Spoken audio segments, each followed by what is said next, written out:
18 पुराणों में से 2 पुराण ऐसे हैं जिसमें भागवत की महिमा को गाया गया, माने भागवत की गाथाओं को गाया गया। एक तो पद्म पुराण, दूसरा स्कंद पुराण। ये 2 पुराण ऐसे हैं जिसमें भागवत की महिमा को कहा गया है। अब आप लोग सोचोगे, परीक्षित जी के मन में कहीं ये बात आ जाए कि हमने तो नारियल दिया था भागवत की कथा का, तो ये कहां पद्म पुराण की कथा लेकर बैठ गए। तो ऐसा नहीं सोचना, ये भागवत की महिमा लिखी ही पद्म पुराण में है। अब इसका कारण समझ लीजिए। कारण यह है कि कोई भी व्यक्ति अपनी प्रशंसा अपने मुंह से नहीं करता, और अगर वो कर रहा है तो उससे बड़ा मूर्ख दुनिया में कोई नहीं हो सकता। सही बात है ना? कोई व्यक्ति ये कहने लगे कि हम बड़े धनवान हैं अपने मुंह से ही, कोई कह रहा है कि हम बड़े ज्ञानवान हैं, कोई कह रहा है कि हम बड़े धर्मात्मा हैं, कोई ये कहने लग जाए कि हम बड़े पहलवान हैं, कोई ये कहे कि हम बड़े बुद्धिमान हैं, और दूसरा कोई कहता नहीं, तो ये मूर्खता ही तो हुई। इसलिए प्रशंसा किसकी होती है? जो अपने मुंह से अपनी प्रशंसा करे उसकी नहीं। सच्ची प्रशंसा वो है जो आपके व्यक्तित्व की प्रशंसा कोई दूसरा करे। और हमें प्रयास करना चाहिए, कभी भी अपनी प्रशंसा मत करो। अगर आपको प्रशंसा करने का अवसर मिले तो दूसरे की प्रशंसा करना चाहिए। एक बहुत अच्छे दार्शनिक ने यह बात कही है, दिन भर में अगर हम 3 लोगों की प्रशंसा करते हैं, कोई भी 3, उससे आपके मन में सकारात्मक ऊर्जा बहुत आती है, पॉजिटिव एनर्जी बहुत आती है। हम किसी भी 3 व्यक्ति के काम की चर्चा करें, काम की प्रशंसा करें, और हम तो कहते हैं कि बाहर के काय को ढूंढो, अपने घर वालों को ही ढूंढ लो। ये मंत्र ले जाइए, और खासकर भाइयों से निवेदन है, ये 3 लोग जो हमने आपसे कहा कि 3 लोगों की प्रशंसा करो, तो किसी और की करो ना करो, आप तो अपनी श्रीमती जी की प्रशंसा करना शुरू कर दो आज से।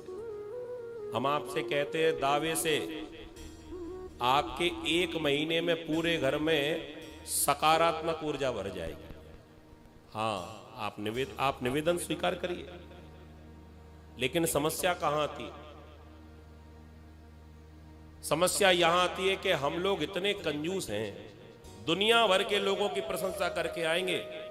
समस्या क्या आती मालूम? हमारे घर में बच्चे हमसे बात करना क्यों नहीं चाहते? क्यों? क्योंकि हम पड़ोसियों के बच्चों की प्रशंसा करते हैं, अपनों को डांटते हैं। ये कमी है हम लोगों के लिए। उदाहरण दे सकते हैं कि उसे देखिए, उसको फॉलो करिए, लेकिन अपनी पत्नी की, अपने बच्चों की कम भी कर रहा है। एक बात बहुत अच्छी किसी संत ने कही है, अगर उस अपने बालकों की, अपने बच्चों की गलती पर कहीं हमने डांटना सीख लिया, छोटी छोटी बातों पर बच्चों को कहीं डांटना शुरू कर दिया, तो आप लोगों को क्या लगता है, जीवन में कभी उसे गलती हो जाएगी तो क्या आपके पास आएगा? कभी नहीं आ सकता।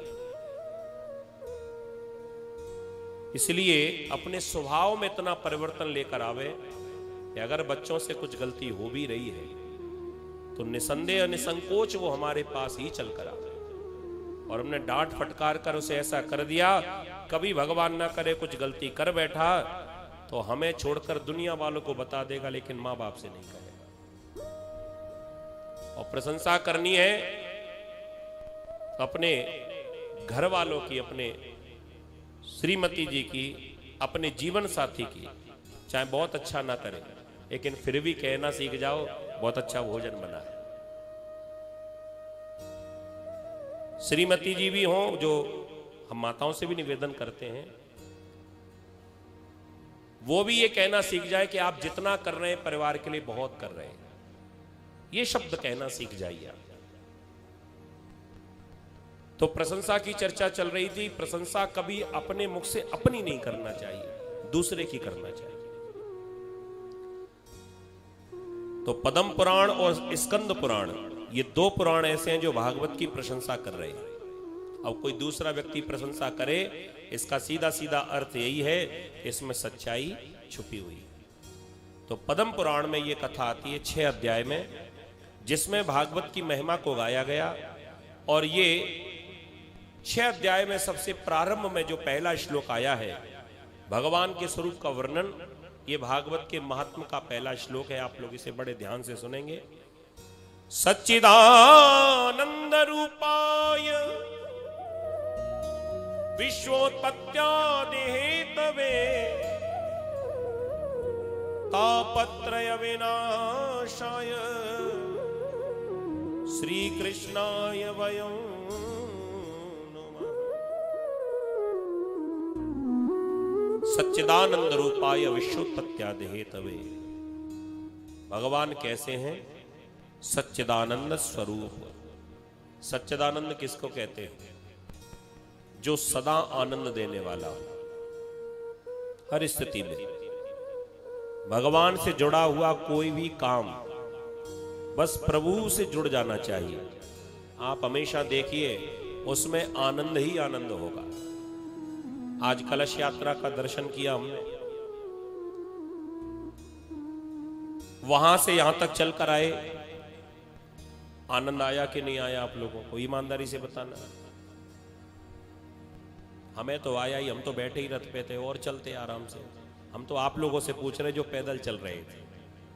हाँ, बैठने वाले को तो आनंद आएगा ही। आप लोगों को आया ना? भरपूर आया होगा। अच्छा, अब हम आपसे कहें कि भागवत जी यहीं रहेंगे, ठाकुर जी यहीं रहेंगे, ये सारे कलश जो हैं वो यहीं के यहीं रहे पंडित जी, और अब आपसे कहें कि अब इस मंदिर से वहां तक जाओ, फिर आनंद आएगा क्या? फिर आनंद नहीं आएगा। क्यों? क्योंकि जो यात्रा चल रही थी, वैसे हम लोग चौराहे तक जाने के लिए भी अपनी गाड़ी निकालते हैं कि नहीं? निकालते हैं ना, पैदल नहीं चलते। और प्रभु से ये जो यात्रा जुड़ गई, चाहे 1 किलोमीटर और भी आगे होती ना, थकान किसी को नहीं होती। क्यों? क्योंकि भगवान से जुड़ गई ना वो बात। इसीलिए तो सच्चिदानंद कहा जाता है, जो प्रत्येक स्थिति में हमेशा आनंद देने वाला हो। माताएं अपने घर में भोजन बनाती हैं, रोज खूब तैयारी करती हैं, खूब मन से भोजन बनावे, लेकिन शायद आप लोगों को ऐसा लगता होगा कि आज बहुत अच्छा भोजन बनेगा, लेकिन वो स्वाद नहीं आ पाता। खूब तैयारी की हमने, लेकिन वो स्वाद नहीं मिला। लेकिन वही भोजन बनाने वाली मंदिर पर आ जाए, और जैसे जो तैयारी घर पर कर रहे थे वो तैयारी मंदिर में ना हो पाई, और मंदिर की रसोई में हमने जो भी प्रसाद बनाया और ठाकुर जी के सामने हमने भोग लगा दिया, अब उसको खाकर देखिए, आनंद आता है कि नहीं आता? जो स्वाद हमने सोचा भी नहीं था, वो अनोखा स्वाद कब आता है?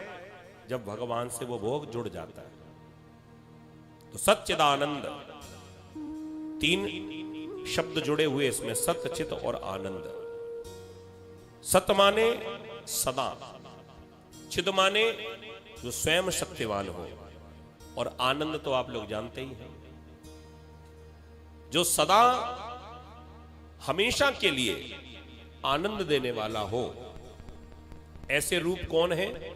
सच्चिदानंद रूपाय विश्वोत्पत्त्यादि हेतवे, वो परमात्मा विश्व की उत्पत्ति करने वाले हैं, वरण पोषण करने वाले हैं और संहार करने वाले। ये तीनों काम किसके हैं जी? भगवान के। जब तक बहू को संतान ना हो तो कितने भगवान से प्रार्थना करते हैं माताएं, हे भगवान एक ही दे दो, है ना, और छोरा ना है तो छोरी दे दो, मांगते ना भगवान से। लेकिन बहू की गोद भर जाए, ऐसा कभी ना कभी किया होगा। तो इसका अर्थ क्या है? इसका सीधा सीधा अर्थ यह है कि देने का काम किसका? परमात्मा। जन्म देना, फिर दूसरा काम है पालन पोषण करना।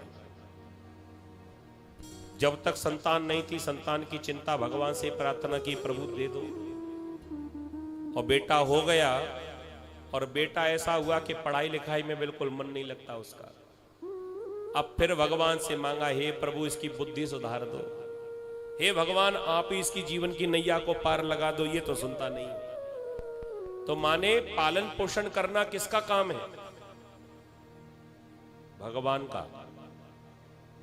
जो घर गृहस्थी हमारी जो चल रही है ना, कभी भी मन में ये मत सोचना कि इसको मैं चला रहा हूं। ये भाव हमारे मन में कभी ना आवे।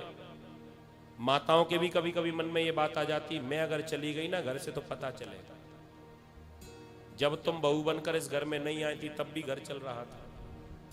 प्रेम से बोलो राधे राधे। ये गलत फहमियां हैं कुछ हमारी, जो हमने ये सोच लिया है कि हम चलाएंगे तो ही चलेगा ना। जब तुम दुनिया में भी नहीं थे तब भी दुनिया ऐसे ही चल रही थी।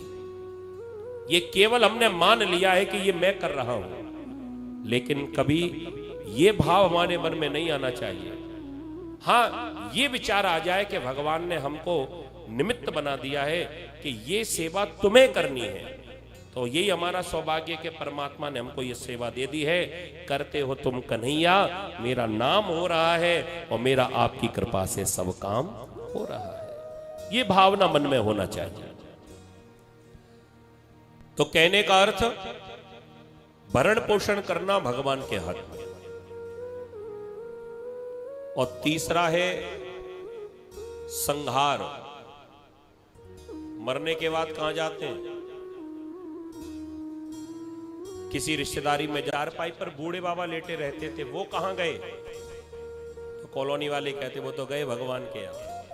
यही कहते हैं जाला प्रकट करती है। बड़ा सा जाला बनाकर तैयार कर दिया और चाहे तो उसी जाले को अपने पूरे मुंह में भी समेट लेते। ऐसे ही भगवान ये सारा संसार बनाते हैं, और जब इस सृष्टि में उनकी लीलाएं करते करते मन भर जाए तो सारा सृष्टि जो बनाकर तैयार किया है अपने में चोत्पत्त्या देते। आपदा आ जाती ना, भूकंप आ गया, सुनामी लहर आ गई, सूखा पड़ गया, कोरोना नामक जैसी भयंकर बीमारी आ गई।